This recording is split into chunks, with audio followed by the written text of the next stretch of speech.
Leone एक अकेला गधा और बेकार लड़का था जो कि अपना सारा टाइम एक डेटिंग सिमुलेटर गेम खेलने में लगा देता था क्योंकि वो असली लड़कियों से बात नहीं कर पाता था। लेकिन अचानक से एक दिन वो मर जाता है और उसी वर्ल्ड में इनकारनेट होता है अपनी प्रीवियस लाइफ की सारे यादों के साथ, और देखते ही देखते वो उस दुनिया का सबसे ज्यादा अमीर इंसान बन जाता है। यहाँ तक कि उस दुनिया में मौजूद उसको सबसे ज्यादा स्ट्रॉन्गेस्ट चीट स्किल भी मिलती है, और ये सारी ही चीजें मिला के उसको उस दुनिया का सबसे ज्यादा स्ट्रॉन्गेस्ट कैरेक्टर बना देता है। लेकिन जैसे ही हमारा मेन कैरेक्टर आंखें खोलता है वो देखता है कि वो आखिर कहाँ पर है। तभी एक आदमी उसको सिर में मारता है और कहता है कि आखिर तुम घर से क्यों भाग गए। अब इसके बाद ही बहुत सारा टाइम बीत जाता है, हमें बहुत सालों बाद का सीन दिखाया जाता है जहाँ पर हम लियोन को देखते हैं जो कि कहता है अब इतने सालों में मैं ये समझ चुका हूँ कि मैं इस गेम में फंस चुका हूँ। एक ऐसा कैरेक्टर जिसकी इस दुनिया में भी कोई इज्जत नहीं करता। बेसिकली लियोन एक फार्मर की फैमिली में रिइंकार्नेट हुआ था। लियोन कभी कभार अपने माता पिता की हेल्प भी कर दिया करता है। अब ये सब तो ठीक ही चल रहा था, लेकिन अचानक से एक दिन लियोन को कहा जाता है कि तुम्हें एक 60 इयर्स ओल्ड लेडी से शादी करनी ही होगी, और इस लेडी ने बेसिकली अपने प्रीवियस 7 हस्बैंड्स को मार दिया होता है और अब वो लियोन को निशाना बना रही है। चाहे लियोन इस शादी के लिए कितनी बार भी मना कर देता, वहाँ पर उनकी फैमिली बिल्कुल भी नहीं मान रही थी। लियोन ये भी कहता है कि जब मैं एकेडमी में जाऊंगा वहाँ पर मैं खुद से एक लड़की को देख के उससे शादी कर सकता हूँ, लेकिन इस चीज के लिए भी उसको उसकी फैमिली पर मना कर दिया जाता है। लेकिन हमारा लियोन कोई नया खिलाड़ी नहीं है, वो इस गेम को बहुत सालों से खेल रहा था,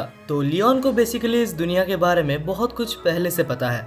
और अब इन सारी बातों के बाद फाइनली लियोन डिसाइड करता है कि वो बाहर जाएगा और एक हंट पे निकलेगा और इतना अमीर बनेगा कि इस दुनिया में उससे ज्यादा अमीर कोई भी ना हो। अब ये सारी बात होने के कुछ दिनों बाद ही वो बिना बताए किसी को भी एक हंट पे निकल जाता है। वो फिलहाल एक एयरशिप में था जो कि लियोन की बहुत सारी चीजों में से एक है। लियोन ने इस गेम को इतना ज्यादा खेला है कि उसको इस गेम के बारे में हर जगह के बारे में पता है। अब वो जैसे ही थोड़ा सा आगे जाता है तो सामने उसे एक टेलीपोर्टेशन सर्कल दिखता है और लियोन जानबूझ के उस टेलीपोर्टेशन सर्कल के अंदर चला जाता है, और जैसे ही वो उसके अंदर एंटर करता है तो बाहर वो एक तूफान में निकलता है, और वो तूफान इतना ज्यादा पावरफुल था कि धीरे धीरे वो उसकी पूरी शिप को तोड़ देता है। कुछ ही देर में लियोन का एयरशिप पूरी तरीके से टूट जाता है और लियोन उस तूफान के अंदर चला जाता है। वैसे ही बताओ तो लियोन को थोड़ा सा भी अंदाजा नहीं था कि वो इस तूफान में फंस जाएगा। अब कुछ देर बाद ही लियोन का आँख खुलता है और उसे कुछ समझ नहीं आता कि आखिर वो कहाँ पर है, लेकिन कुछ समझने से पहले वो पेड़ से नीचे गिर जाता है। और लियोन जैसे ही उस जगह को सामने देखता है तो उसे याद आता है कि वो इस जगह पर पहले बहुत बार आ चुका है, हाँ, जब वो पास्ट लाइफ में जिंदा था और दिन भर गेम खेलता था।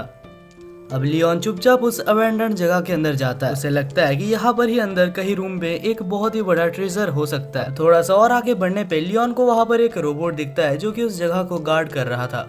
तभी बिना टाइम वेस्ट करते हुए लियोन अपने गन में एक मैजिक बुलेट भरता है और उसके ऊपर शूट कर देता है, और एक ही गोली में वो रोबोट भी उधर ही खत्म हो जाता है। इसके साथ ही लियोन आगे बढ़ता है और आगे उसे एक स्केलेटन दिखाई देता है जो कि एक साइंटिस्ट का था। लियोन उस साइंटिस्ट के पास से उसका आईडी ले लेता है क्योंकि उसे पता है कि आगे उसको इसका काम आने वाला है। और जैसे ही वो उस आईडी को स्कैन करता है तो उसके सामने एक बहुत ही बड़ी सी जगह आ जाती है जहाँ लियोन अपने सामने एक बहुत ही बड़ा प्राइवेट जेट को देखता है जो कि और किसी ने नहीं, लियोन ने ही खरीदा था। अब जैसे ही लियोन उस स्पेसशिप के अंदर जाता है तो वो अपने आईडी कार्ड को वहां पर स्कैन करता है, और जैसे ही वो अपने आईडी को स्कैन करता है तो वो शिप के अंदर जा सकता था। कुछ ही देर में लियोन उस शिप के कंट्रोल रूम में पहुंच जाता है, लेकिन जैसे ही लियोन अपने ही जेट में कंट्रोल रूम में घुसता है तो उसके सामने ही वहाँ पर एक रोबोट आ जाता है, और वो रोबोट लियोन को देख के कहता है कि तुम एक घुसपैठिए हो। बेसिकली वो रोबोट लियोन को एक एनिमी मान रहा था। लियोन जल्दी से अपने गन के अंदर मैजिक बुलेट को भर के उसके ऊपर शूट करता है, लेकिन वो उसके ऊपर काम ही नहीं करता। लियोन अचानक से घबरा जाता है और वो अपने आईडी को उस रोबोट को शेयर करता है और कहता है कि मेरी इस आईडी को देखो, मैं यहीं पर काम करता था। लेकिन हमारा रोबोट ये सब चीजें कहाँ ही मानने वाला था, वो सीधा लियोन के ऊपर हमला करने लग जाता है। लियोन अपनी जान बचा के जैसे तैसे वहाँ से भागता है और जंप करके एक और मैजिक बुलेट उसके ऊपर फेंकता है, लेकिन अभी भी उस रोबोट को कुछ भी नहीं होता और वो रोबोट उल्टा एक सिक्योरिटी बैरियर खड़ा कर देता है। और इसके बाद लियोन जितने भी हमला करता है वो रोबोट के ऊपर एक भी हमला कामयाब नहीं होता। तब लियोन रोबोट के ऊपर एक ग्रेनेड फेंकता है जो कि उसके ऊपर जाके बहुत ही बड़ा एक्सप्लोजन करता है। हमारा लियोन काफी ज्यादा खुश हो रहा था ये सोच के कि फाइनली वो जीत गया, लेकिन तभी रोबोट का हाथ आता है और उसको पकड़ के उठा देता है, और अपने हाथ में लियोन को पकड़ के वो लियोन के ऊपर बहुत सारे हमले करता है। और ये हमले इतने ज्यादा पावरफुल थे कि और एक दो हमले होने पे लियोन वहाँ पर मारा जाता। तब लियोन अपने पास में से मजबूरन एक स्वॉर्ड निकालता है और उस रोबोट के आंख में मार देता है। तभी अचानक से वो रोबोट के अंदर कुछ होने लगता है और वो ब्लास्ट हो जाता है। और इसके बाद ही लियोन कुछ भी नहीं बोलता और वो कंट्रोल सिस्टम की तरफ चले जाता है। वहाँ जाते ही वो कंट्रोल सिस्टम कहता है कि आज से लियोन को हम इस फाइटर जेट का नया कमांडर घोषित करते हैं। लेकिन तब लियोन की तबीयत काफी ज्यादा बिगड़ जाती है, वो नीचे गिर जाता है और उसके मुंह से खून तक आने लगता है। उसे अंदाजा लग जाता है कि इस दुनिया में भी वो जल्द ही मारा जाएगा। वो अपने पास्ट लाइफ के बारे में सोचता है और ये सोचता है कि मैं कभी भी एक ऐसे गेम में फिर से इनकारनेट नहीं होना चाहता। वेल अब सीन चेंज होता है और दूसरी तरफ हमें कैसल में दिखाया जाता है, जहाँ लियोन के मॉम, डैड और रिलेटिव्स एक जगह पर बैठे थे।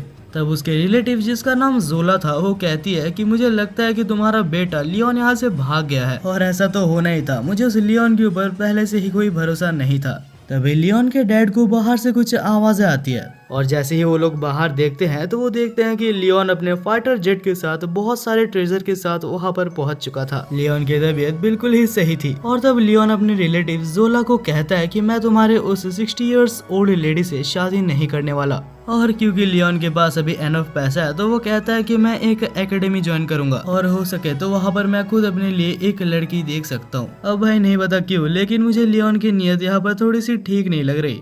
वेल अभी हमें कुछ दिन बाद का सीन दिखाया जाता है, जहाँ पर लियोन ने एक एकेडमी ज्वाइन कर लिया था और उसके कुछ दोस्त भी बन चुके थे, और लियोन के दोस्त भी लियोन की तरह अकेले, बेकार और सिंगल लोग थे। लेकिन तभी वो लोग बैठे थे और सामने वो लोग एनजी नाम के एक लड़की को देखते हैं, और एनजी इस एकेडमी की सबसे ज्यादा पॉपुलर लड़की है। और एनजी भी वहाँ पर मौजूद एक प्रिंस से बात कर रही थी। प्रिंस के साथ एक लड़की होती है, जिसको देख के एनजी कहती है कि तुम आखिर इस लड़की के साथ क्या कर रहे हो। लेकिन तब प्रिंस एनजी से कहता है कि तुम बस अपने काम से काम रखो, मेरे काम में दखल अंदाजी मत किया करो। और ये सब देख के लियोन को काफी ज्यादा स्ट्रेंज महसूस होता है, क्योंकि जब वो अपने प्रीवियस लाइफ में गेम खेला करता था तब प्रिंस और एनजी काफी अच्छे दोस्त थे। वैसे इन सब चीजों से लियोन को कोई फर्क नहीं पड़ता, क्योंकि वो एकेडमी में बस इसीलिए आया है ताकि वो अपने लिए एक अच्छी लड़की ढूंढ सके। क्योंकि अगर लियोन अपने लिए एक लड़की नहीं ढूंढेगा तो उसको उसी 60 साल पुरानी लड़की से शादी करवा दिया जाएगा।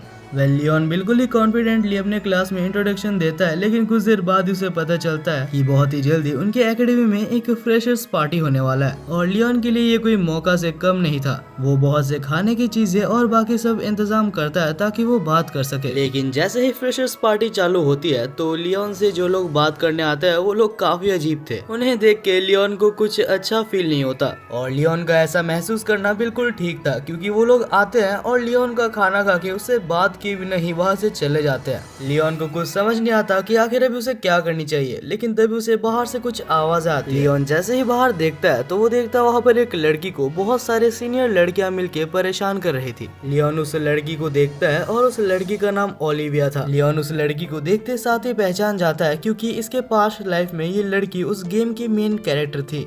तो लियोन जल्दी से उसको जाता है और वहाँ से बचा के अपने रूम में लाता है। अब वो दोनों ही टेबल पे बैठे थे और कुछ खाना खा रहे थे। तभी ओलिविया कहती है कि तुम्हारा बहुत बहुत शुक्रिया लियोन, मैं इस एकेडमी में आई थी ताकि मैं मैजिक को अच्छे से सीख पाऊँ, लेकिन नहीं पता क्यों यहाँ पर सब लोग मुझे बुली करते रहते हैं। और ये सब कहते हुए ओलिविया को इतना ज्यादा बुरा लगता है कि वो तो रोने ही लगती है। लेकिन तब लियोन कहता है कि चिंता मत करो, मैं तुम्हारे साथ हूँ, और अगर तुम्हें कोई प्रॉब्लम हुआ तो तुम मुझसे आके कहना।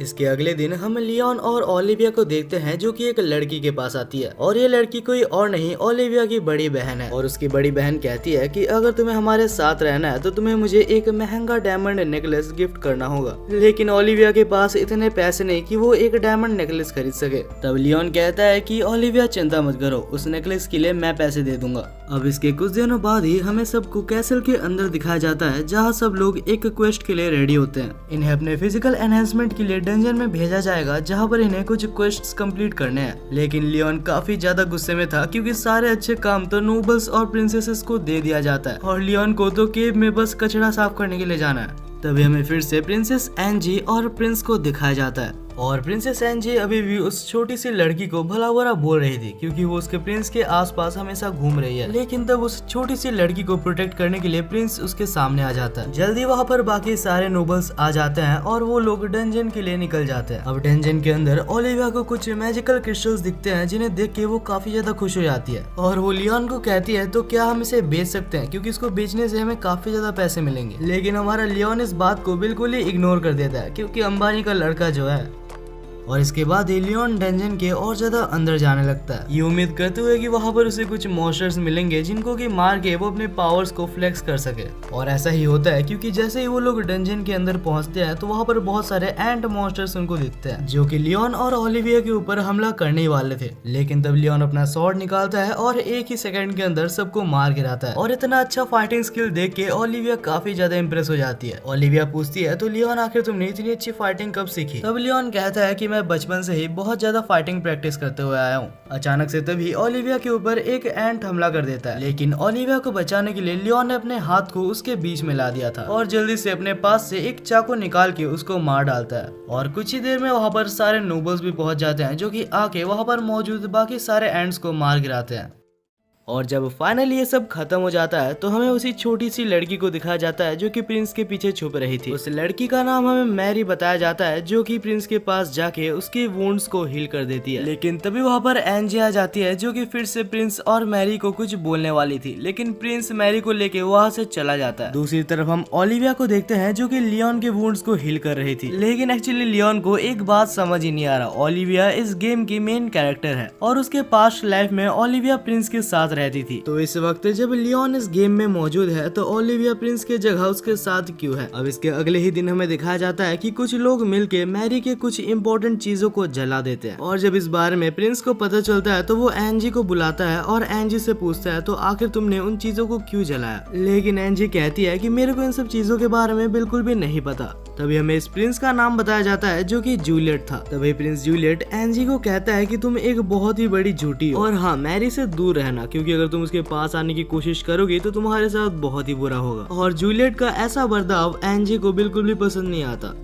दूसरी तरफ ओलिविया और लियोन को हम लाइब्रेरी में बैठा हुआ देखते हैं, जहां लियोन कुछ चीजें जानने के लिए ओलिविया से पूछता है कि क्या तुम्हें मैरी के बारे में कुछ पता है। लेकिन ओलिविया तब थोड़ी सी जेलस हो जाती है और पूछती है क्यों तुम उसके बारे में क्यों पूछ रहे हो, क्या तुम्हें मैरी पसंद है? लेकिन तभी लियोन कहता है कि तुम ऐसा सोच भी कैसे सकते हो, उसके जैसे बेकार लड़की को मैं कभी भी पसंद नहीं कर सकता। तब ओलिविया कहती है कि मैंने अपने पूरी जिंदगी में मैरी से बस एक ही बार बात की है और जब मैंने पहली बार मैरी से बात किया था तो उसने बिना कोई कारण के मेरे ऊपर चिल्लाया था। लियोन कुछ भी समझ पाता उससे पहले ही लाइब्रेरी से उनको कुछ आवाजें आने लगती है और जैसे ही दोनों देखने के लिए जाते हैं कि आखिर लाइब्रेरी में कौन है, तभी वहाँ पर हमें मैरी और जूलियस के एक दोस्त को वहाँ पर किस करते हुए दिखाया जाता है। और इसके तुरंत बाद ही वो लाइब्रेरी से निकल जाती है और नहीं पता क्यों, लेकिन वो खुश हो रही थी। लेकिन अचानक से मैरी के पीछे तब जूलियस और उसका बेस्ट फ्रेंड आ जाता है और तब जूलियस मैरी से पूछता है तो मैं सोच रहा था कि मैं तुम्हें एक नौकर ला के दूं ताकि जो तुम काम करती हो वो भी तुम्हें ना करना पड़े। मतलब समझो भाई, ये छोटी दिखने वाली लड़की इतनी ज्यादा मैनिपुलेटिव है।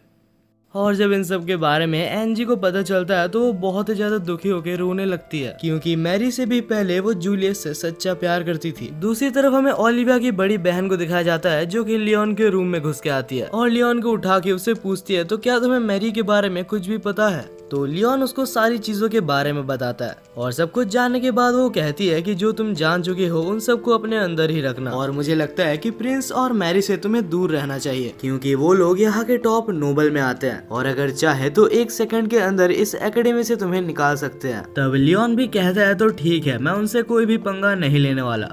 अब इसके कुछ दिनों बाद ही हमें दिखाया जाता है कि सब लोग एक जगह पर इकट्ठा होते हैं अपने ईयर एंडिंग को सेलिब्रेट करने के लिए। और जैसे कि हमें पता है कि लियोन और उसके दोस्त अपने हरकतों से बाज नहीं आने वाले और बहुत सारी अजीब सी हरकतें करने की वजह से वो लोग वहाँ पर पिटते भी हैं। लेकिन दूसरी तरफ हम फिर से एंजी को देखते हैं जो कि अपने प्रिंस से बात कर रही थी। अब एंजी जूलियस से कहती है कि शायद जूलियस तुम्हें पता नहीं, लेकिन तुम्हारा और तुम्हारे 5 दोस्तों का ये लड़की फायदा उठा रही है। और वो लोग तब चौंक जाते हैं जब जूलियस कहता है कि इस चीज के बारे में मुझे पता है और हम 5 भाइयों को ही इससे कोई भी प्रॉब्लम नहीं है। और इसके बाद ही जूलियस के एक दोस्त मैरी के लिए अपना प्यार दिखाने लगते हैं, लेकिन हद तो तब हो जाती है जबकि जूलियस कहता है कि मैरी को मुझसे ज्यादा प्यार कोई भी नहीं कर सकता। और जूलियस की इन बातों से एंजी इतना ज्यादा गुस्सा हो जाती है कि वो अपना ग्लव्स उतार के मैरी की तरफ फेंकती है, लेकिन एंजी का प्लान उसके ऊपर ही भारी पड़ जाता है क्योंकि जूलियस कहता है कि मैरी के जगह मैं और मेरे दोस्त तुमसे लड़ेंगे। एंजी को पता है कि अकेले वो 5 को नहीं हरा सकती, लेकिन भीड़ में से कोई भी एंजी को सपोर्ट नहीं करता क्योंकि वो लोग जूलियस के खिलाफ नहीं जाना चाहते थे। और लियोन को अच्छे से पता था कि अभी अगर एंजी का किसी ने भी सपोर्ट नहीं किया तो वो बहुत ही बुरी हार जाएगी।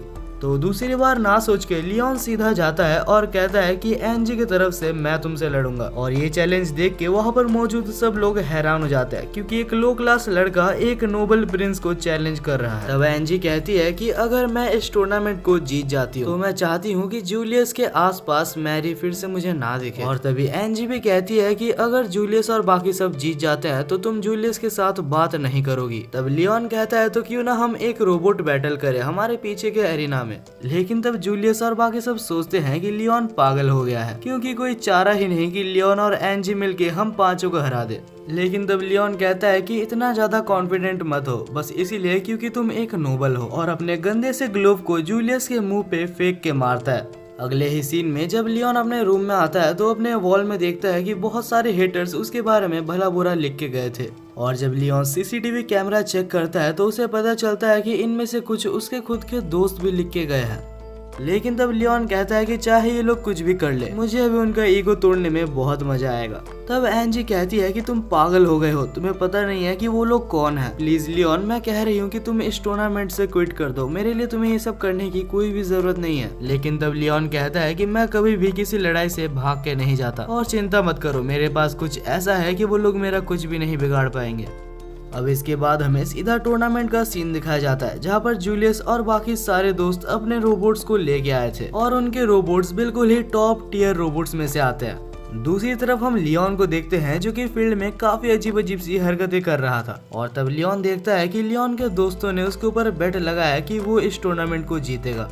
दूसरी तरफ से एनजी चिल्लाती है और कहती है कि लियोन, आखिर तुम्हारा रोबोट कहाँ पर है। लेकिन लियोन कहता है कि चिंता मत करो, तुम आराम से जाके बैठ जाओ। और कुछ ही देर में ऊपर आसमान से एक कचड़े का डिब्बा नीचे गिरता है और हाँ, लियोन इसी से लड़ने वाला है। और वहाँ पर मौजूद सारे लोग लियोन के ऊपर हंसने लगते हैं। एनजी को समझ नहीं आता कि लियोन के ऊपर आखिर सब लोग क्यों हंस रहे हैं। तब एनजी को पता चलता है कि लियोन के पास जो रोबोट है वो एक आउटडेटेड मॉडल है, यानी कि ये मॉडल बहुत सालों पहले यूज हुआ करता था और अभी इन रोबोट्स के सामने इसका कोई भी वैल्यू नहीं है। लेकिन दूसरी तरफ हम लियोन को देखते हैं जो कि काफी कॉन्फिडेंट था और रोबोट के अंदर चला जाता है। कुछ ही देर में टूर्नामेंट का पहला राउंड चालू हो जाता है जहाँ पर पहले राउंड में रैट नाम का एक बंदा आया था। और लड़ाई स्टार्ट होने से पहले क्रैट अपने रोबोट की तारीफ किए जा रहा था, जैसे कि मेरे रोबोट को किंगडम के सबसे ज्यादा महंगे और सबसे ज्यादा स्ट्रॉन्गेस्ट मटेरियल से बनाया गया है। लेकिन लियोन कहता है कि अपना मुंह बंद रखो क्योंकि मैं ये सब बहुत बार सुन चुका हूँ। और तब लियोन अपने रोबोट के अंदर से एक वेपन को निकालता है और वो वेपन और कुछ नहीं, एक शावल था। लियोन भी काफी ज्यादा कंफ्यूज था क्योंकि उसने तो एक स्वॉर्ड लाया था, लेकिन यहाँ पर एक शावल क्या कर रहा है। अब इसके बाद ही दोनों अपना इंट्रोडक्शन देते हैं और फाइट चालू हो जाता है जहाँ क्रैट एक सेकंड वेस्ट ना करते हुए लियोन के ऊपर हमला करता है। क्रैट सीधा अपने स्पीयर और 4 ड्रोन्स को लियोन के ऊपर छोड़ देता है, लेकिन हमारे लियोन ने 5 अटैक्स को डॉज कर लिया था और मानो डॉज तो ऐसे कर रहा था जैसे कि वो इस गेम में प्रो हो। और अचानक से लियोन उसके रोबोट को पकड़ता है और नीचे मारता है। और तभी वहाँ पर रेफरीज आते हैं और रोबोट को चेक करके कहते हैं कि लियोन अपना पहला राउंड जीत चुका है। भीड़ में मौजूद लोग बिल्कुल ही चुप हो गए थे क्योंकि उनको नहीं पता कि अभी यहाँ पर क्या हुआ और उन्हें क्या बोलना चाहिए। लेकिन लियोन ये देख के काफी खुश था कि सब में से उसके टीचर उसके लिए ताली बजा रहे थे। ओलिविया भी काफी ज्यादा खुश थी कि लियोन जीत गया, लेकिन उसे ये बिल्कुल भी समझ नहीं आ रहा था कि आखिर लियोन का इतना भारी रोबोट इतना फास्ट कैसे मूव कर सकता है। और वहीं पर मौजूद एनजी बाकी सारे ऑडियंस के शक्ल को देख के उनके ऊपर हंस रही होती है।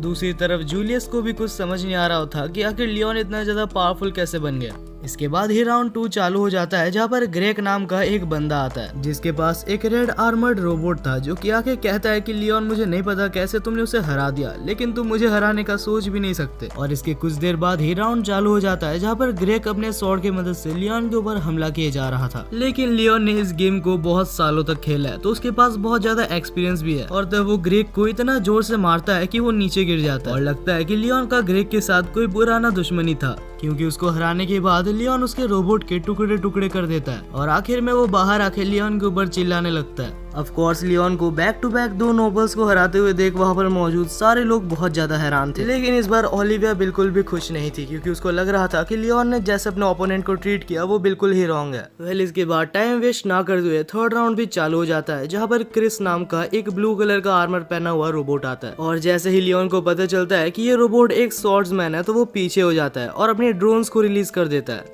लेकिन क्रिस लियोन का मजाक उड़ाते हुए कहता है कि क्यों, अभी तुम डर गए। और इसके बाद ही क्रिस जैसे लियोन के ऊपर हमला करने की कोशिश करता है तो लियोन उसके स्वॉर्ड को पकड़ के उधर ही तोड़ देता है। और क्योंकि उसका स्वॉर्ड पूरी तरीके से टूट चुका है तो उसके पास सरेंडर करने के अलावा कोई भी ऑप्शन नहीं है। और इसके बाद ही लियोन से लड़ने की बारी ज्यूक की थी, लेकिन वो काफी ज्यादा टेंशन में था क्योंकि उसको लगता है कि वो भी लियोन से हार जाएगा। और क्योंकि अभी अगला राउंड चालू होने में थोड़ा सा टाइम था तो वो ओलिविया की बड़ी बहन को बुलाता है और कहता है कि कुछ भी करके लियोन के उस रोबोट में बहुत सारे एक्सप्लोजिव्स को फिट कर दो ताकि मैं इस मैच को जीत सकूं। और ओलिविया की बड़ी बहन ये काम कर भी देती है, लेकिन ऐसा भी नहीं है कि लियोन को इस काम के बारे में पता नहीं है। लियोन को पता लग चुका था कि उसके रोबोट में ओलिविया की बड़ी बहन ने कुछ एक्सप्लोजिव्स को फिट कर दिया है, लेकिन फिर भी लियोन उसकी बहन को कुछ बोलता नहीं है क्योंकि उसको पता है कि ये सब काम वो खुद से नहीं कर रही। वो ये सब काम बस इसीलिए कर रही है क्योंकि वो जूलियस और रॉयल फैमिली से डरती है। और इसके ठीक बाद ही अगला राउंड भी चालू हो जाता है जहां ज्यूक एक स्मोक बॉम्ब फेंक देता है ताकि वो जो करने वाला है वो किसी को भी दिखाई ना दे। और इसके बाद ही ज्यूक हवा में उड़ता है और एक मिसाइल लियोन के ऊपर फायर कर देता है, लेकिन वो तब चौंक जाता है जब वो देखता है कि मिसाइल का भी उसके ऊपर कोई भी इफेक्ट नहीं था। तब ज्यूक के पास बस एक ही रास्ता बचा होता है, वो अपने मैजिक स्पेल को इस्तेमाल करता है जिससे कि लियोन के ऊपर जितने भी एक्सप्लोसिव्स थे सब एक बार में ही फट जाते हैं। लेकिन जैसे ही वहाँ से धुआं हटता है तो वो देखता है कि नीचे तो कोई है ही नहीं। और जैसे ही ज्यूक पीछे देखता है तो वो देखता है कि लियोन उसके पीछे था और वो भी हवा में था। और इससे पहले कि ज्यूक उसके ऊपर हमला कर पाता लियोन उसका गन ही दूर फेंक देता है और उसके बाद कहता है कि बस तुम्हें हराने के बाद तुम्हारे सबसे अच्छे दोस्त जूलियस को भी मैं हराने वाला हूँ और इसके बाद तुम पांचों को पता चलेगा कि आखिर इस मरी की सच्चाई क्या है। और तभी ज्यूक लियोन के ऊपर हमला करता है और कहता है कि ऐसा कभी भी नहीं होगा, लेकिन लियोन उसका हमला ब्लॉक करता है और उसको एक ही स्ट्राइक के साथ नीचे गिरा देता है। दूसरी तरफ मरी काफी ज्यादा टेंशन में थी क्योंकि अभी लड़ने के लिए बस जूलियस ही बचा हुआ है और मरी के हिसाब से जूलियस बस एक नोबल है जिसको कुछ भी नहीं आता। लेकिन तब जूलियस मैरी को कहता है कि चिंता मत करो, इस बैटल को मैं जीतने का पूरा कोशिश करूंगा। और इसके बाद ही जूलियस भी अपने हाईटेक रोबोट के साथ ग्राउंड में आ जाता है और जूलियस को देख के वहाँ पर मौजूद सारी ऑडियंस फिर से एक्टिव हो जाती है और कहती है कि इस लियोन को यहीं पर हरा दो। और लियोन ये सब सुन के काफी ज्यादा चिढ़ जाता है और जूलियस के ऊपर हमला करने के लिए चला जाता है, लेकिन जूलियस ने लियोन के हमले को रोक लिया था और अपने मेगाजॉर्ड के मदद से उसके ऊपर हमला करता है। और इसके बाद ही जूलियस अपने स्वॉर्ड को चार्ज करता है और लियोन को मारने के लिए पूरी तरीके से रेडी था, लेकिन तब लियोन उसको रोकता है और पूछता है तो जूलियस, मैं तुमसे एक चीज पूछना चाहता हूँ, मुझे बताओ कि आखिर तुमने मरी को क्यों चुना? क्योंकि एंजी तुमसे पूरे अपने दिल से प्यार करती है। जूलियस कहता है कि तुम्हें कुछ भी नहीं पता, आखिर एंजी को मेरे बारे में पता ही क्या है, क्योंकि मैं एक प्रिंस हूँ तो उसे और मुझे एक कॉन्ट्रैक्ट में रखा गया था और बस इसीलिए वो मुझको सर्व करती है। लेकिन दूसरी तरफ मैरी को देखो जिसे कोई भी फर्क नहीं पड़ता कि मेरा स्टेटस क्या है। लियोन कहता है कि मुझे लगता था कि मैं सबसे बड़ा बेवकूफ हूँ, लेकिन तुमको देखने के बाद मुझे लगता है कि तुमसे बड़ा बेवकूफ कोई भी नहीं है।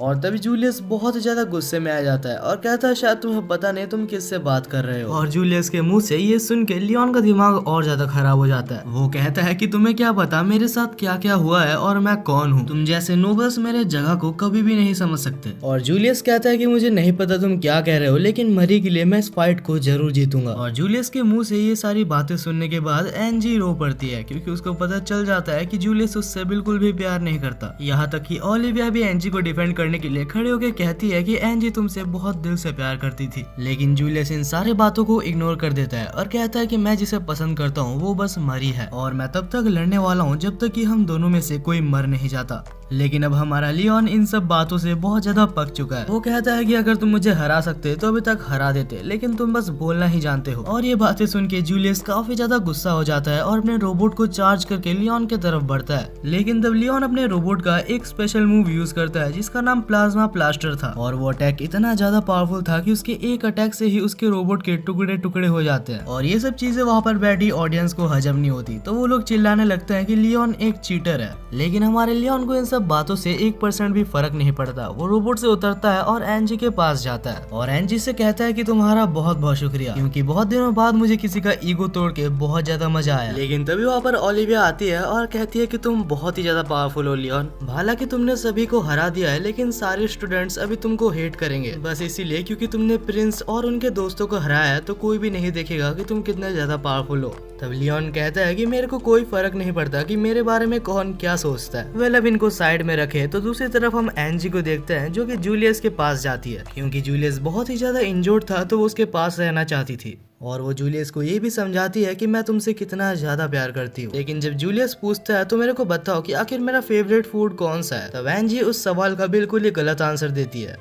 तब जूलियस कहता है कि अगर तुम्हें सच में इतना ज्यादा प्यार है तो तुम्हें मेरे बारे में बिल्कुल भी क्यों नहीं पता। लेकिन दूसरी तरफ मरी को मेरे बारे में सब कुछ पता है। जूलियस तो ये भी कहता है कि अगर तुम इस दुनिया में आखिरी पर्सन भी हो फिर भी मैं तुम्हारे साथ नहीं रहना चाहूंगा। और अब ये सब सुनने के बाद एनजी कुछ भी नहीं बोलती और चुपचाप वहाँ से चली जाती है। दूसरी तरफ हम लियोन को देखते हैं जो कि एनजी के फादर के पास जाता है और उनसे कहता है कि मुझे पता है कि आप मेरे ऊपर एक्शन लेने वाले हो क्योंकि मैंने प्रिंस के साथ लड़ाई की, लेकिन प्लीज मेरी ये रिक्वेस्ट रखना कि मेरे फैमिली को आप कुछ भी नहीं करेंगे। तब एनजी के फादर कहते हैं कि तुम इस एकेडमी से तो निकाल दिए जाओगे, लेकिन क्योंकि तुमने एनजी की हेल्प की है तो तुम मारे नहीं जाओगे। वैसे लियोन मेरे पास भी तुम्हारे लिए एक काम है। मेरी बेटी एनजी तुम्हारे प्राइवेट आइलैंड में तुम्हारे साथ जाना चाहती है, तो अगर तुम इस समर वेकेशन में फ्री हो तो तुम मेरी बेटी के साथ अपने प्राइवेट आइलैंड में जा सकते हो।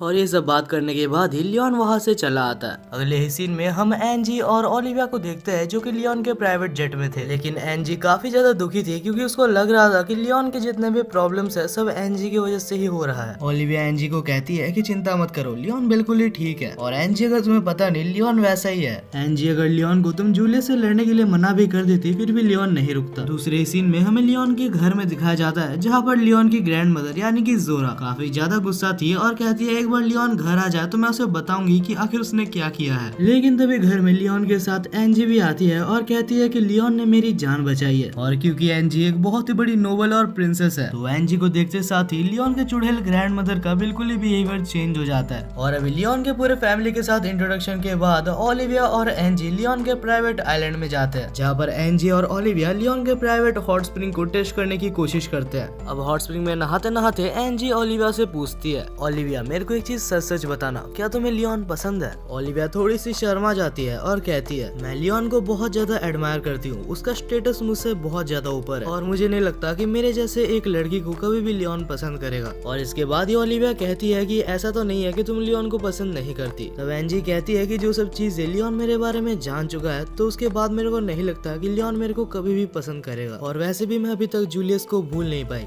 और इसके बाद ही हॉट स्प्रिंग में उनका नहाना हो जाता है और वो लोग बाहर आ जाते हैं। और वो लोग जैसे ही बाहर आते हैं तब लियोन भी वहाँ पर आ जाता है। तब एनजी लियोन से कहती है, और लियोन मुझे तुमसे माफी भी मांगना था क्योंकि मुझे पता है कि मेरे ये सब कारनामों की वजह से तुम्हें बहुत ज्यादा तकलीफ हुई है और नहीं पता क्यों, लेकिन मुझे उस मैरी से रिवेंज लेने का मन कर रहा है। तब लियोन एनजी से कहता है कि अगर तुम्हें उससे रिवेंज लेना है तो तुम्हें अपने आप का बेस्ट वर्जन बनना पड़ेगा। तो एनजी अगर तुम्हें मैरी से रिवेंज लेना है तो अपने आप को बेस्ट बनाओ। और ये सुन के ओलिविया भी कहती है कि अगर तुम इसी तरीके से रिवेंज लेने वाले हो तो मैं भी तुम्हारे साथ हूँ एनजी। तब हमें दूसरे सीन में मरी को दिखाया जाता है जिसकी जिंदगी पूरी तरीके से खराब हो चुकी थी क्योंकि जूलियस और उसके दोस्त लियोन से किया गया मैच हार चुके थे। तो वो लोग डिसाइड करते हैं कि मरी के साथ रहने के लिए वो लोग अपना रॉयल्टी का स्टेटस छोड़ देंगे। जूलियस तो मैरी को ये भी कहता है कि अभी मैं तुम्हारे साथ बिना किसी टेंशन के रह सकता हूँ, लेकिन मैरी का तो मुंह देखने लायक था। दूसरी तरफ जूलियस ने अपने नोबल का टाइटल छोड़ दिया था जिस वजह से लियोन को नोबल का टाइटल दे दिया जाता है और अभी जूलियस की जगह पर लियोन आ चुका है। तो अगर लियोन चाहता तो वो एकेडमी में जाके फिर से पढ़ सकता था, लेकिन इस दुनिया में लियोन बस शांति से जीना चाहता है। जब वो आराम से पार्क में बैठा हुआ था तब उसके फाइटर जेट का सिस्टम आके लियोन से कहता है कि मरी, जूलियस और उसके बाकी सारे दोस्त एडवेंचरर्स बन चुके हैं ताकि वो लोग कुछ पैसा कमा सके। वेल मैरी और जूलियस का ये हाल देख के लियोन को तो काफी मजा आ रहा है और सच कहूँ तो भाई मुझे भी काफी मजा आ रहा है। अब इसके बाद ही कुछ हफ्ते बीत जाते हैं और हमें दिखाया जाता है कि एकेडमी में एनुअल स्कूल फेस्टिवल चालू होने वाला था। तो लियोन और उसके दोस्त इस अपॉर्चुनिटी का फायदा उठा के उधर एक कैफे चालू करने वाले थे और ऑफ कोर्स एनजी और ओलिविया की वजह से वहाँ पर कस्टमर भी आएंगे। लेकिन हमारे लियोन की ये प्यारी सी फैंटेसी बहुत ही जल्दी बिखर जाती है क्योंकि हमें पता चलता है कि जूलियस और उसके दोस्त लियोन के कैफे के साइड में ही अपना कॉफी शॉप लगाने वाले हैं और ऑलरेडी जूलियस के पास वहाँ पर बहुत सारे फीमेल कस्टमर्स पहुँच भी चुके थे। और जब ओलिविया देखती है कि आखिर जूलियस के मेन्यू में क्या है तो वो देख के चौंक जाती है क्योंकि जूलियस और उसके दोस्त बस एक कप चाय के लिए वहाँ पर $100 चार्ज कर रहे थे। और जूलियस तो ये भी कहता है कि इस बार के कॉम्पिटिशन में मेरे को कोई भी नहीं हरा सकता। कुछ देर बाद लियोन जूलियस के शॉप में विजिट करता है और वो ये देख के शॉक था कि अंदर से जूलियस का शॉप बहुत ही ज्यादा ब्रांडेड और बहुत ही ज्यादा महंगा था, जहाँ पर काफी महंगी महंगी चीजें भी रखी हुई थी।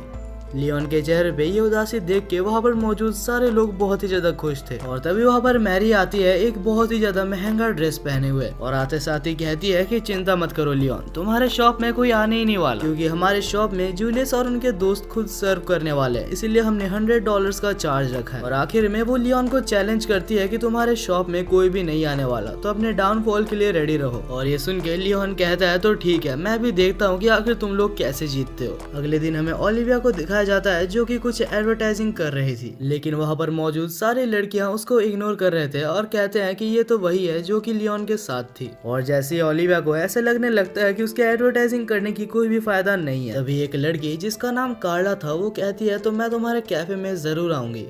अब जल्दी वो टाइम आ जाता है जबकि वो लोग अपने कैफे को चालू करने ही वाले थे। हम लियोन को देखते हैं जो कि एंजी और ओलिविया को समझा रहा था कि आखिर कस्टमर्स से कैसे डील करना है। और तभी वहाँ पर क्लास टीचर आते हैं और कहते हैं कि एंजी तुम्हें किसी ने बहुत ही ज्यादा इम्पोर्टेंट काम के लिए बुलाया है।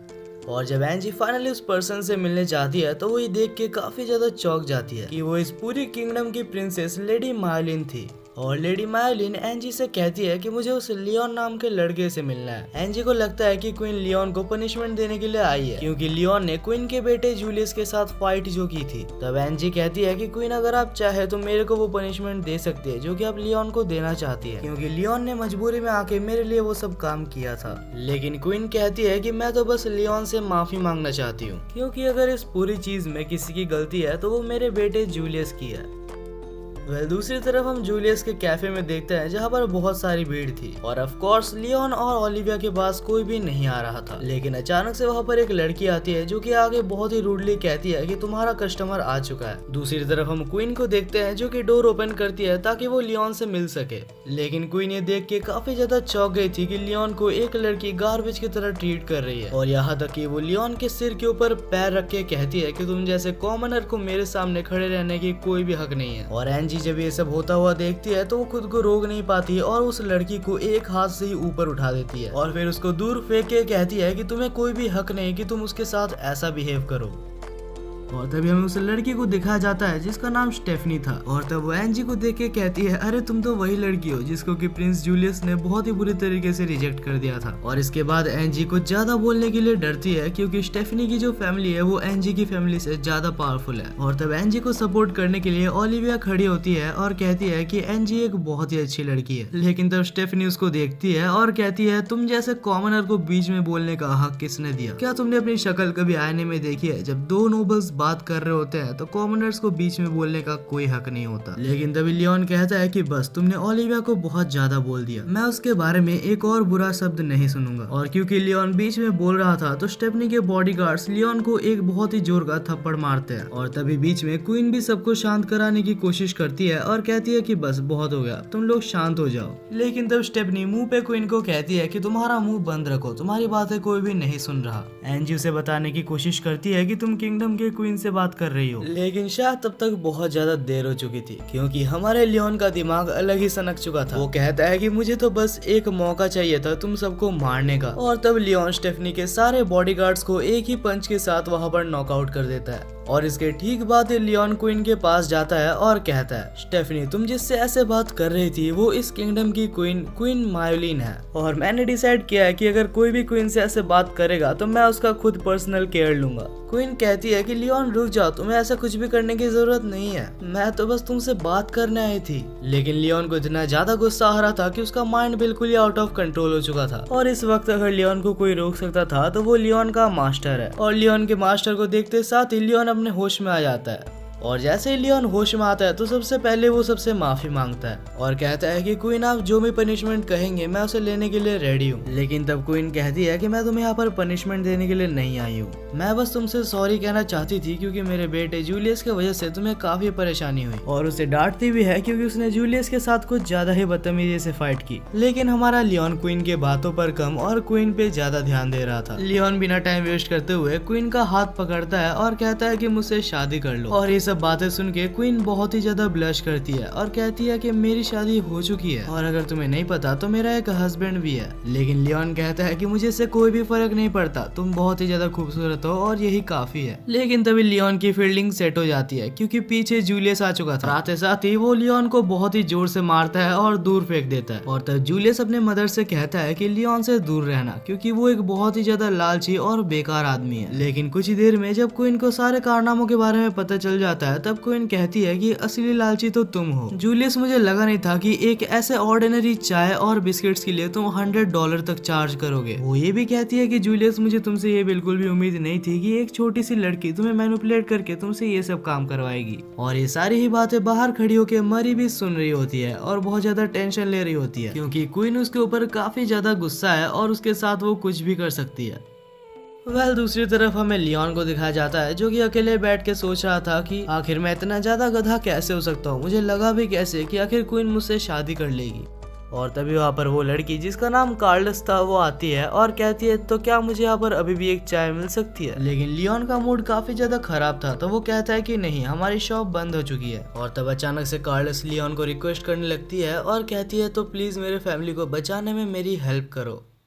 अगले ही सीन में हमें सिस्टम को दिखाया जाता है जो कि लियोन से पूछता है, लियोन आखिर तुमने कार्ला का रिक्वेस्ट को एक्सेप्ट क्यों किया। लियोन कहता है कि मेरे पास उसकी रिक्वेस्ट को एक्सेप्ट करने के अलावा कोई चॉइस नहीं था क्योंकि कार्ला ओलिविया की दोस्त है तो मैं उसको मना नहीं कर सकता क्योंकि अगर मैं उसे मना कर देता तो ओलिविया के साथ कार्ला की दोस्ती खराब हो जाती और मैं ये बिल्कुल भी नहीं चाहता क्योंकि ओलिविया की वैसे भी बहुत ही ज्यादा कम दोस्त है। और इसके कुछ देर बाद ही जब लियोन रूम से बाहर आता है तब वो एंजी और ओलिविया को देखता है और वो दोनों ही काफी ज्यादा स्ट्रेंज बिहेव कर रहे थे। तब लियोन डिसाइड करता है कि वो दोनों को ही एक दिन का ब्रेक देगा। इसके अगले सीन में हम देखते हैं कि बाहर बहुत ज्यादा भीड़ होती है क्योंकि बहुत ही जल्दी एकेडमी में बाइक रेसिंग कंपटीशन चालू होने वाला है। तब एंजी ओलिविया को कहती है कि हर साल इस कंपटीशन को जियूक जीतता है। तब ओलिविया पूछती है तो क्या लियोन भी इस कंपटीशन में भाग लेने वाला है। एंजी कहती है कि ये तो हमें उससे ही पूछना पड़ेगा, चलो पूछ के आते हैं। और जैसे ही वो दोनों लियोन के पास जाते हैं तो वो देखते हैं कि लियोन बहुत ही सारा पैसा बेट करके बैठा था, यानी कि वो गेम नहीं खेलने वाला लेकिन उसने जियूक के ऊपर बहुत सारे पैसे लगाए हैं। दूसरी तरफ हमें दिखाया जाता है कि ये टूर्नामेंट चालू हो गया था और हर बार की तरह रेस में सबसे ज्यादा आगे जियूक था। जियूक को जीतता हुआ देख लियोन काफी ज्यादा खुश हो रहा था क्योंकि लियोन ने जियूक के ऊपर काफी बड़ा बेट लगाया है। और तभी अचानक से हमें रेस ट्रैक में दिखाया जाता है कि जियूक के ऊपर बहुत सारे अलग अलग रेसर्स हमला कर रहे होते हैं लेकिन जियूक अपने अमेजिंग स्किल्स की मदद से उन सारे अटैक्स को डॉज करके आगे बढ़ रहा होता है और बाकी सारे रेसर्स के हमला करने के बावजूद भी जियूक पहले राउंड को जीत जाता है। हालांकि जियूक पहले राउंड को जीत जाता है लेकिन उसके अटैक करने की वजह से जियूक काफी ज्यादा इंजर्ड हो गया था। वो इतना ज्यादा इंजर्ड था कि अगले राउंड में वो खेलने लायक नहीं था।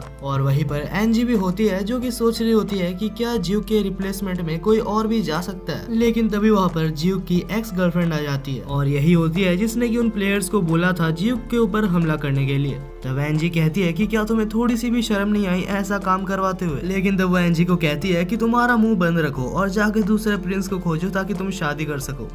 और इसके बाद वो जियूक को ये कहती है कि मैं तब तक नहीं रुकने वाली जब तक कि जियूक मुझसे माफी नहीं मांगता। लेकिन तब जियूक कहता है कि चिंता मत करो, मैं सेकंड राउंड में भी पार्टिसिपेट करने वाला हूँ चाहे मैं कितना भी इंजर्ड हो जाऊँ। लेकिन तब आउट ऑफ नोवेयर मेरी कहती है कि जियूक की जगह पर लियोन को जाना चाहिए। तब लियोन कहता है तो ठीक है, मैं तुम्हारी जगह पर जाने के लिए रेडी हूँ, लेकिन जियूक इस कंपटीशन के प्राइज मनी में से तुम्हें आधा पैसा मुझे देना पड़ेगा। और इसके अगले ही सीन में हम लियोन को देखते हैं जो कि इस रेस के लिए पूरी तरीके से रेडी था। लेकिन तभी लियोन के पास एक लड़का आता है जिसका नाम टैंगल था और ये लड़का इस कंपटीशन का सबसे ज्यादा फास्टेस्ट रेसर था। वो लियोन से कहता है तो तुम वही हो ना जो कि जियूक के रिप्लेसमेंट में आया है। अगर तुम जियूक के दोस्त हो और उसके लिए जीतने आए हो तो मुझे माफ करना, लेकिन मैं तुम्हें हराने वाला हूँ। लियोन कहता है कि मैं उस जैसे बेकार आदमी का दोस्त कभी भी नहीं बनूंगा, मैं तो बस इस रेस को इसीलिए जीतना चाहता हूँ क्योंकि मैंने इस रेस के ऊपर बहुत सारे पैसे लगाए हैं और जियूक के जैसे हैंडसम और अच्छे दिखने वाले लड़के मेरे को बिल्कुल भी पसंद नहीं है। और इसके बाद ही कंपटीशन का सेकंड राउंड भी चालू हो जाता है और जैसे ही लियोन आगे बढ़ने लगता है तो बाकी सारे प्लेयर्स आके लियोन को मारने लगते हैं, बिल्कुल वैसे ही जैसे इन्होंने जियूक के टाइम पे किया था। और वहाँ पर बैठी सारी ऑडियंस उनको ही चीयर कर रही थी और कह रही थी कि उस लियोन को मार गिराओ। लेकिन लियोन का बाइक कोई ऐसा वैसा बाइक नहीं था, वो वही सुपर जेट था जो कि अभी छोटा फॉर्म ले चुका है। तो लियोन अपने बाइक की स्पीड को बढ़ाते हुए वहाँ पर मौजूद सारे कॉन्टेस्टेंट्स को मार गिराता है। लेकिन ये चीज ऑडियंस को बिल्कुल भी पसंद नहीं आती और ये देख के कि स्टूडेंट्स लियोन को कितना ज्यादा हेट कर रहे हैं एंजी और ओलिविया को बिल्कुल भी अच्छा नहीं लगता। और तभी वहाँ पर स्टेफनी आ जाती है और कहती है कि लियोन जैसे एक बेकार लड़के को हारना चाहिए। तब एंजी कहती है कि लियोन को बेकार बोलने से पहले स्टेफनी तुम्हें अपनी शक्ल को आईने में देखना चाहिए। और ये सुन के स्टेफनी काफी ज्यादा गुस्सा हो जाती है और एंजी की तरफ उसको मारने के लिए बढ़ने लगती है। लेकिन तब ओलिविया डर जाती है और एंजी को पकड़ लेती है और कहती है कि स्टेफनी दूर रहो।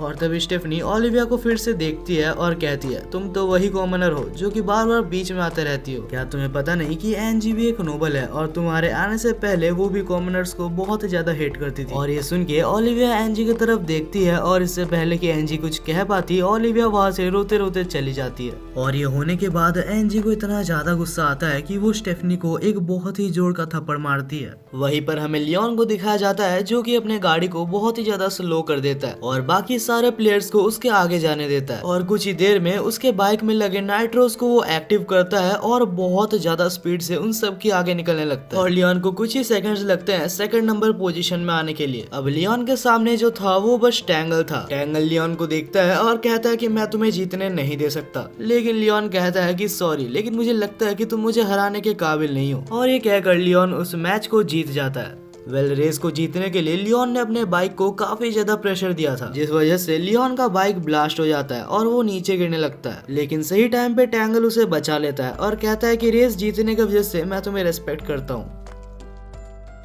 अगले सीन में हम लियोन को देखते हैं जो कितने सारे पैसे जीतने के बाद पागल हो चुका था। लियोन जीव के पास जाता है और कहता है कि मैंने तुम्हारे लिए इस रेस को जीता है, तो मैं चाहता हूँ कि इसके बदले तुम अपने एक्स गर्लफ्रेंड यानी कि क्लैरिस के पास जाओ और उससे माफी मांगो।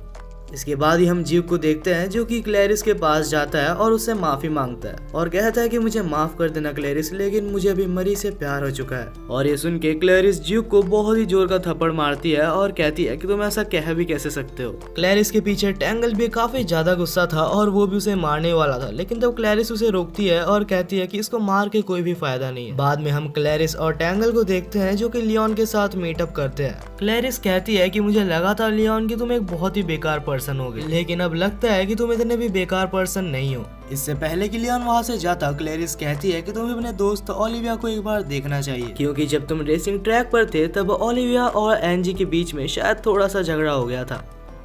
अगले सीन में लियोन ओलिविया को देखता है कि वो अकेली एक पार्क के बेंच पर बैठी हुई थी, तो लियोन उसके साइड में जाके उसके पास बैठता है। और तब ओलिविया लियोन को कहती है कि क्या लियोन तुम्हें लगता है कि मैं और एंजी कभी अच्छे दोस्त बन सकते हैं? लियोन कहता है कि अगर तुम्हें सच सुनना है तो सुनो ओलिविया, तुम और एंजी दोनों ही बिल्कुल अलग अलग बैकग्राउंड से बिलोंग करते हैं। तो हाँ, ये सच है कि तुम दोनों की फ्रेंडशिप में काफी ज्यादा दरारें आएंगी, लेकिन अगर तुम ट्राई करते रहो तो तुम दोनों अच्छे दोस्त बन सकते हो। अब ये सब बातें होने के बाद उसी रात को ओलिविया अपने रूम में होती है और ये सोच रही होती है कि आखिर वो एंजी से बात करना चालू कैसे करेगी। वो ये सोच रही होती है कि उसके गेट पे कार्ला आ जाती है और ओलिविया से रिक्वेस्ट करती है कि प्लीज तुम भी मेरी हेल्प करो मेरे फैमिली को बचाने के लिए। ओलिविया कुछ सोचती है और कहती है कि मुझे माफ करना, लेकिन मैं तुम्हारी कोई भी हेल्प में नहीं आ सकती। और जैसे ही वो मना करती है तो पीछे से स्टेफनी आती है और कहती है कि अगर तुमने मना किया तो तुम्हारे सारे दोस्तों को मैं मार डालूंगी। स्टेफनी से ओलिविया काफी ज्यादा डरती थी, लेकिन वो फिर भी हिम्मत करके बोलती है कि एंजी और लियोन को तुम कभी भी नहीं मार सकती, वो दोनों ही तुमसे काफी ज्यादा स्ट्रॉन्ग है। और ओलिविया के मुंह से ये सुनते साथ ही स्टेफनी उसका बाल पकड़ के उसको मारने लगती है और ओलिविया से कहती है कि एंजी के लिए तुम बस एक छोटा सा खिलौना हो। ओलिविया कहती है कि तुम झूठ बोल रही हो, एंजी मेरी बहुत ही अच्छी दोस्त है। तब स्टेफनी कहती है कि अपनी जगह को पहचानो, तुम लियोन और एंजी जैसे हाई रैंक नोबल के आसपास भी नहीं आती। और ये सब सुन के ओलिविया का दिल पूरी तरीके से टूट जाता है और वो कुछ भी नहीं बोल पाती। दूसरे सीन में हमें लियोन को दिखाया जाता है जो कि उस रिक्वेस्ट के लिए अपने आप को रेडी कर रहा था। हालांकि लियोन इस गेम को खेल चुका है तो उसे पता है कि कार्ला का रिक्वेस्ट उसका खुद का रिक्वेस्ट नहीं है, वो बस स्टेफनी का एक चाल है ताकि वो ओलिविया की जिंदगी को बर्बाद कर सके, क्योंकि स्टेफनी को ये बिल्कुल भी पसंद नहीं कि ओलिविया जैसी एक कॉमनर एकेडमी को अटेंड करे। और इस बारे में प्रीवियस लाइफ में जूलियस और उनके दोस्त कुछ कर नहीं पाए थे, तो लियोन डिसाइड करता है कि वो ओलिविया को खुद प्रोटेक्ट करेगा। अगले सीन में हमें बाहर दिखाया जाता है कि सिस्टम ने लियोन के लिए एक बहुत ही बड़ा प्राइवेट जेट को वहीं पर समन किया था और लियोन को बहुत ही ज्यादा गुस्सा आ रहा होता है क्योंकि कार्ला ने ब्रैड और ग्रेग को इस मिशन में हेल्प करने के लिए बुलाया था। और कुछ ही देर में वो लोग मिशन के लिए निकल जाते हैं और जब वो लोग बात कर रहे थे तब हमें पता चलता है कि कार्ला ब्रैड की एक्स गर्लफ्रेंड है। और जब लियोन ग्रेग को देखता है तो वो देखता है ग्रेग के पास बस एक ही स्वॉर्ड था। लियोन ग्रेग को कहता है कि तुम्हें लगता है कि तुम सारे एनिमीज को एक ही स्वॉर्ड से हरा सकते हो। वहीं पर एंजी ओलिविया से माफी मांगने के लिए उसके रूम में जा रही होती है, उसे एक गिफ्ट देने के लिए। लेकिन जैसे ही वो उसके रूम के बाहर पहुंचती है तो वो देखती है कि उसके रूम में बहुत से अजीब अजीब चीजें लिखे थे। वो सोच ही रही थी कि आखिर ऐसा कौन कर सकता है, तभी वहाँ पर स्टेफनी आ जाती है और कहती है कि हाँ, ये सब मैंने ही किया है और साथ ही मैंने कार्ला के साथ मिलके एक झूठा प्लान बनाया था कि मैं ओलिविया की जिंदगी को बर्बाद कर सकूं। और हर बार की तरह एंजी उसको पकड़ती है और कहती है कि फिर से ऐसा किया तो मैं तुम्हें मार डालूंगी। दूसरी तरफ लियोन और बाकी सब बैठ के गेम खेल रहे होते हैं कि तभी लियोन के एयरशिप के बाहर बाकी 2 फाइटर एयरशिप्स आ जाते हैं उनके साथ लड़ने के लिए। और जब लियोन अपने टीममेट्स की तरफ देखता है तो उनको देख के उसे समझ आ जाता है कि वो लोग लड़ने के लिए नहीं आए। तब लियोन कहता है कि तुम लोग को लड़ने की कोई भी जरूरत नहीं है, तुम लोग बस शिप का ख्याल रखना। दूसरी तरफ हम एनिमी के बॉस को देखते हैं जो कि one of the strongest fighters को लियोन के स्पेसशिप की तरफ भेजता है। लेकिन वो ये देख के हैरान था कि लियोन ने अपने उसी पुराने रोबोट के साथ 1 सेकंड के कम टाइम में भी उसके सबसे ज्यादा स्ट्रॉन्गेस्ट एनिमीज को मार डाला था। और इस टाइप का इंसेन पावर देख के ब्रैड और ग्रेग दोनों ही काफी ज्यादा चौंक गए थे। और ये पावर देख के एनिमी टीम का लीडर भी वहाँ से रिट्रीट कर लेता है। लेकिन बस इतने में हमारे लियोन को मजा आने वाला था। तब लियोन अपने रोबोट में से बहुत सारे मिसाइल्स को लॉन्च करता है जो कि सीधा एयरशिप में जाके लगता है। और क्योंकि उनका एयरशिप पूरी तरीके से खराब हो चुका था तो वो लोग लियोन के सामने सरेंडर कर देते हैं। सिस्टम लियोन से पूछता है अगर तुम चाहते तो उसको मार सकते थे, लेकिन तुमने उसे नहीं मारा। लियोन कहता है कि अगर मैं उसे मार देता तो मैं सबके नजर में आ जाता और मैं ये चाहता नहीं हूँ क्योंकि मेरे प्लान के लिए ये बहुत ही खराब होगा। और जब कार्ला को पता चलता है कि लियोन ने उसके सारे एनिमीज को मार गिराया तब वो काफी ज्यादा टेंशन लेने लगती है। उसे विश्वास भी नहीं होता कि आखिर इतने बड़े एयरशिप्स को एक पर्सन कैसे मार सकता है और आखिर वो लोगों को क्या एक्सप्लेन करेगी क्योंकि वो तो बस एक प्रैंक कर रही थी। दूसरी तरफ जैसे ही लियोन का एयरशिप लैंड करता है तो वहाँ पर मौजूद सारे लोग उसको घेर लेते हैं। जल्दी कार्ला के डैड वहाँ पर आते हैं और कहते हैं कि रुक जाओ, ये ब्रैड का दोस्त है तो हमें इसको पहले सुन लेना चाहिए। तब ब्रैड कहता है कि हमें कार्ला ने भेजा है ये कह के कि आपकी फैमिली मुसीबत में है। और ये सुन के उसके डैड को कुछ भी समझ नहीं आता और वो कार्ला को बुलाते हैं। जब कार्ला को कुछ समझ नहीं आता कि आखिर वो क्या बोले तब वो सारा दोष ओलिविया के ऊपर डालने की कोशिश करती है। लेकिन तभी लियोन बीच में आता है और कहता है कि सच बोलो वरना मैं बोलूंगा। और ये सुन के कार्ला सच बोलती है कि स्टेफनी ने उसे ये सब करने के लिए मजबूर किया था। अगले सीन में हम लियोन को देखते हैं जो कि ओलिविया को खोजते खोजते उसके रूम में जाता है। लियोन ने इतना नोटिस तो कर ही लिया था कि ओलिविया काफी ज्यादा दुखी है और जब लियोन उसके पास जाने का कोशिश करता है तो ओलिविया उसका हाथ हटा देती है और तब वो लियोन से पूछती है तो बताओ आखिर तुम मेरे साथ हमेशा इतना ज्यादा अच्छा बिहेव क्यों करते हो? अगर तुम सिर्फ मेरे बॉडी का फायदा उठाना चाहते हो तो तुम मुझे बोलो, मैं तुम्हें ये करने दे सकती हूँ, पर मुझे नहीं लगता कि मेरे जैसे एक लड़की के साथ तुम्हें कभी भी प्यार होगा। और ये सब देख के लियोन को कुछ भी समझ नहीं आता कि आखिर ये क्या हो रहा है। तब ओलिविया रोते रोते नीचे बैठ जाती है और कहती है तो मैं तुम्हारे लिए बस एक पेट हूँ, है ना लियोन? लियोन सिर्फ ओलिविया की तरफ देख रहा होता है और सोचता है कि आखिर स्टेफनी ने इसको क्या बोला होगा। उसी रात को लियोन एक जगह पर बैठा होता है और सिस्टम को कहता है कि आखिर उसके साथ क्या क्या हुआ। तब सिस्टम कहता है कि लियोन ये सारी गलती तुम्हारी है क्योंकि तुमने ही ओलिविया को इतना ज्यादा हेल्प किया है कि उसके खुद के स्किल्स और कॉन्फिडेंस बहुत ही ज्यादा नीचे गिर गया है। और लियोन मैं तो कहता हूँ कि तुम ओलिविया को अपना पेट बना लो, फिर तुम उसे कुछ भी करा सकते हो। और ये सुन के लियोन को इतना ज्यादा गुस्सा आता है कि वो उस सिस्टम को ही दूर फेंक देता है। और इसका एक ही मतलब है कि हमारे लियोन के पास भी दिल है।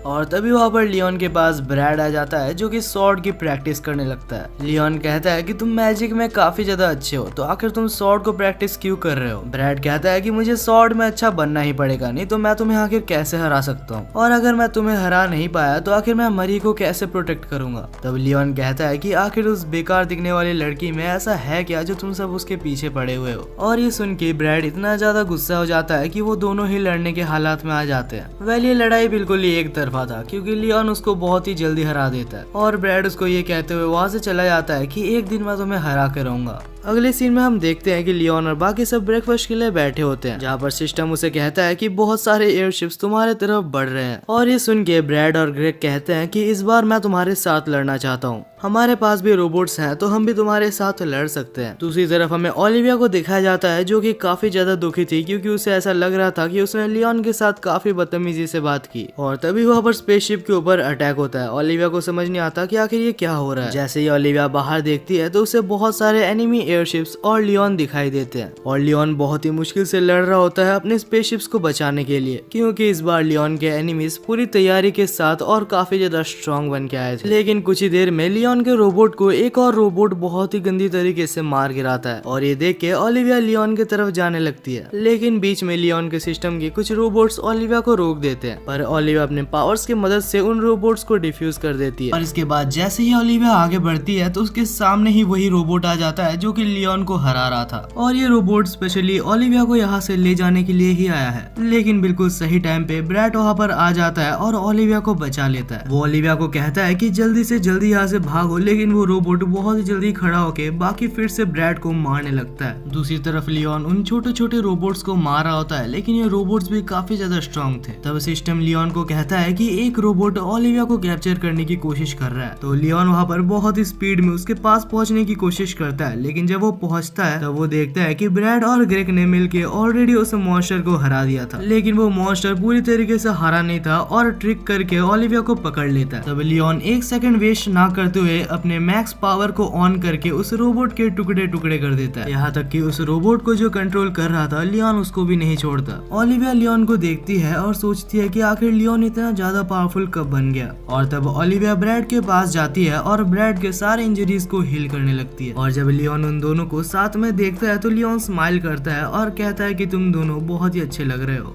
ओलिविया लियोन की तरफ देखती है और सोचती है कि आखिर लियोन ने ऐसा क्यों बोला, लेकिन लियोन उसको इग्नोर करते हुए ब्रैड को उठा के स्पेसशिप के अंदर ले जाता है। ओलिविया रोने लगती है और कहती है कि ये सारी ही मेरी गलती है, क्योंकि मैंने लियोन के साथ इतना रूडली बिहेव किया।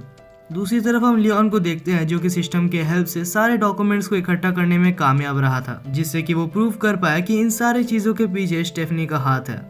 अगले सीन में हमें कैसल में ब्रैड और क्रिस को दिखाया जाता है जो कि काफी ज्यादा खुश थे, क्योंकि लियोन ने उन दोनों को सारा पैसा दे दिया था जो कि उसने उन एनिमीज को हरा के कमाया था।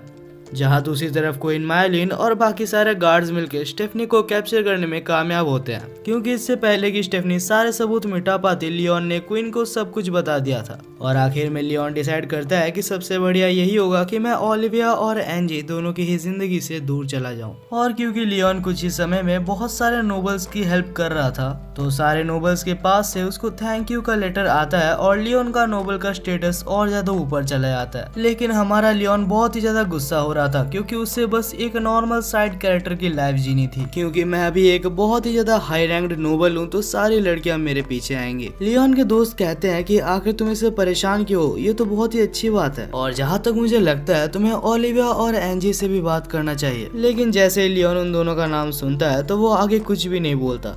उसी रात को एकेडमी में एक फेस्टिवल था और ओलिविया सोच रही थी कि काश लियोन और एंजी मेरे साथ होते। लेकिन जैसे ही ओलिविया श्राइन तक जाती है तो वो देखती है कि वहाँ पर पहले से लियोन खड़ा है, और तभी वहाँ पर श्राइन की प्रीस्ट आती है और कहती है कि तुम दोनों ही यहाँ पर अपने विशेष को मांग सकते हो। कुछ ही देर में वहाँ पर एंजी भी आ जाती है और तीनों ही मिलके वहाँ पर प्रे करते हैं। प्रीस्ट उनको ब्लेसिंग देती है कि तुम तीनों हमेशा साथ और खुश रहो। लेकिन जल्द ही प्रीस्ट को पता चल जाता है कि ये तीनों अभी दोस्त नहीं है।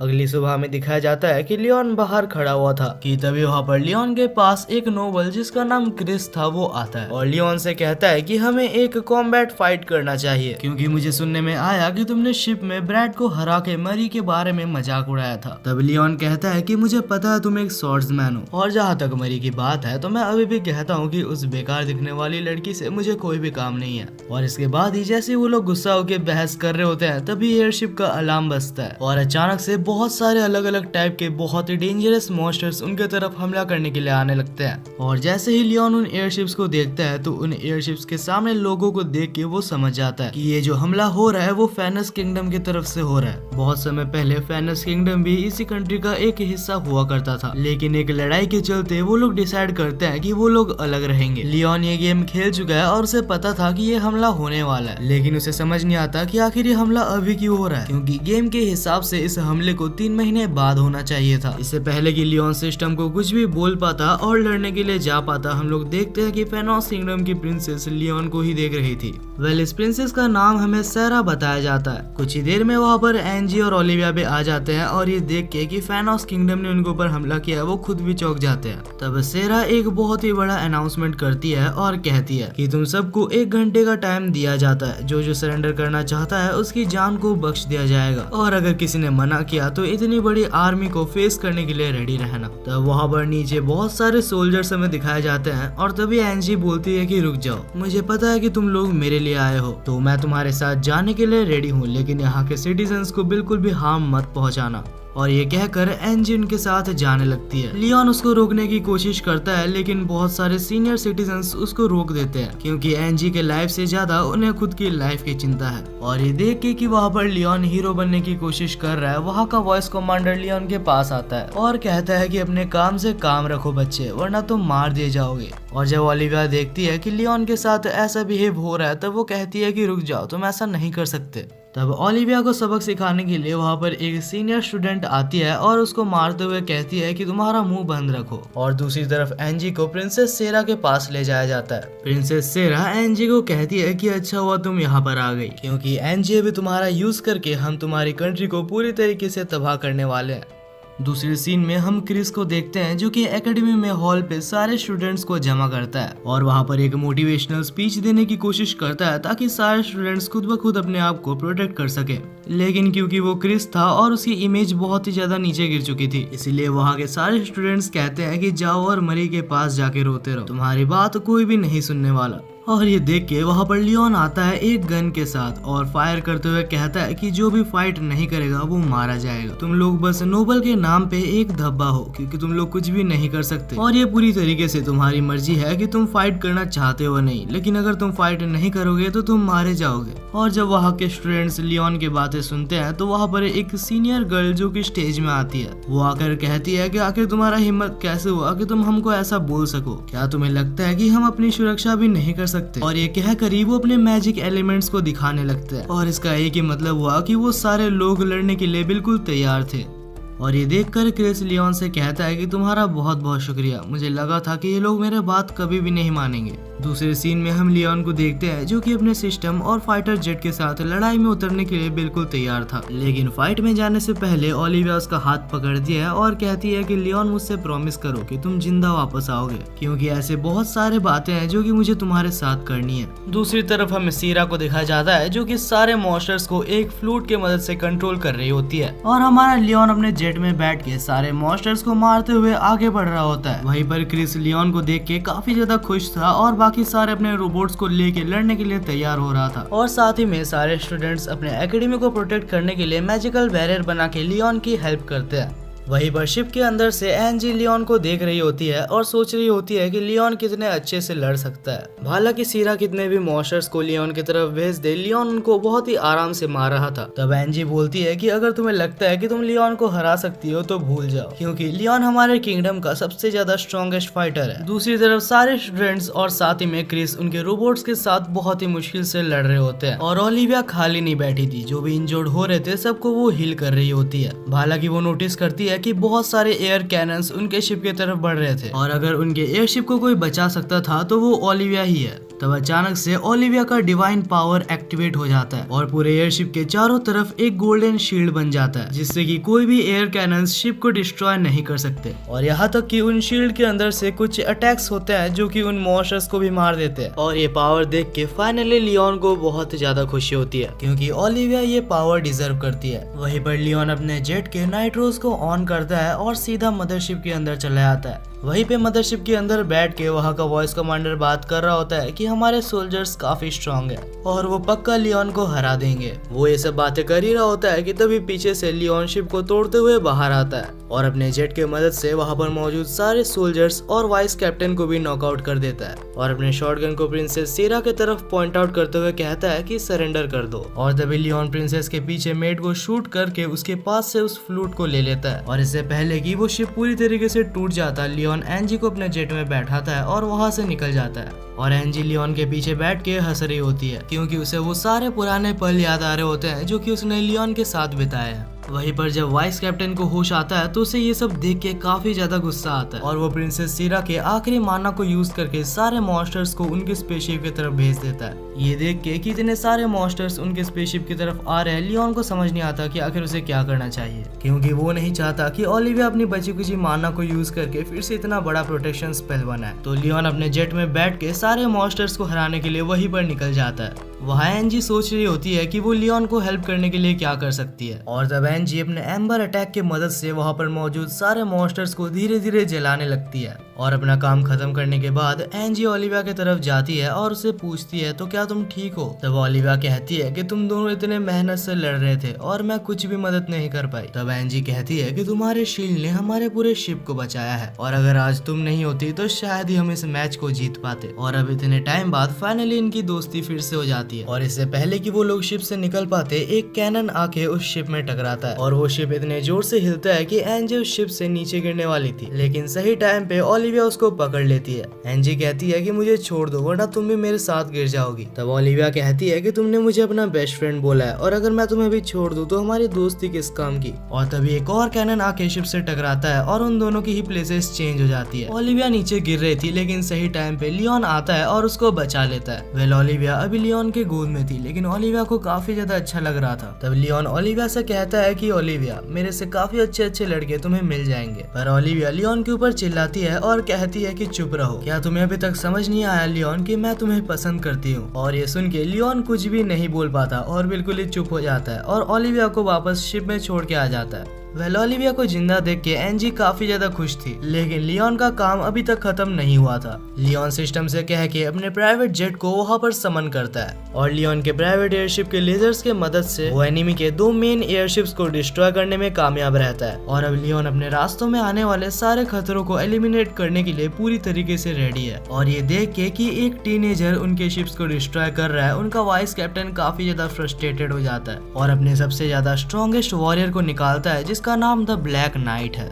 और जैसे ही ब्लैक नाइट बाहर आता है तो उसको देख के सिस्टम तक डर जाता है। वो कहता है कि लियोन इसको हराना बिल्कुल भी आसान नहीं होगा। लियोन ब्लैक नाइट के ऊपर सारे ड्रोन से हमला करता है लेकिन ब्लैक नाइट सारे ड्रोन्स को 1 सेकंड के अंदर ही काट देता है। तब ब्लैक नाइट अचानक से रोबोट के सामने आता है और उस रोबोट के चेस्ट पर हमला करता है जिससे कि लियोन के कंट्रोल सिस्टम का एक छोटा सा हिस्सा खराब हो जाता है। और जैसे ही लियोन सोनिक ब्लास्ट का यूज करने वाला था तभी अचानक से ब्लैक नाइट उसको बहुत ही स्पीड से डॉज कर लेता है। तब सिस्टम लियोन को कहता है कि तुम्हारा आर्मर पूरी तरीके से डिस्ट्रॉय हो चुका है तो तुम्हें अभी रिट्रीट कर लेना चाहिए। लेकिन लियोन को याद आता है कि एनजी और ओलिविया उसका वेट कर रही है और ये सोच के लियोन कहता है कि नहीं, आज मैं इसको हरा के ही जाने वाला हूँ। और ये सुन के ब्लैक नाइट कहता है कि जैसी तुम्हारी मर्जी, और तभी वो अपने स्वॉर्ड को समन करता है और स्वॉर्ड को लियोन के रोबोट के आर पार कर देता है। बट तब लियोन उस रोबोट से बाहर निकल जाता है और रोबोट को ऑटो पायलट पे छोड़ देता है और लियोन ब्लैक नाइट के जेट पर जाके उसके सिर पर गन रख के कहता है कि तुम्हें अभी सरेंडर करना ही पड़ेगा।